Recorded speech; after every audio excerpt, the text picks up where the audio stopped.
It can sometimes be useful to change the orientation of your data from rows to columns or vice versa. In this video, we'll explain how to do it in just a few simple steps. Select the data you want to transpose. Click Copy on the Home tab. Select a cell where you'd like to paste the data. Choose a location that doesn't overlap other data on the spreadsheet. Open the Paste menu. Click Transpose. This will paste your data to the new location you selected and automatically rotate it. If you don't need the data in both places, select the original range and delete it. Make sure any formulas you transpose use absolute references.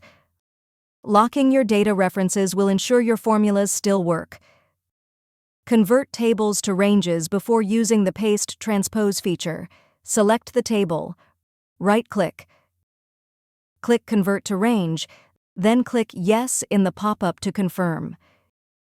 Use the Transpose function as an alternative to Paste Transpose.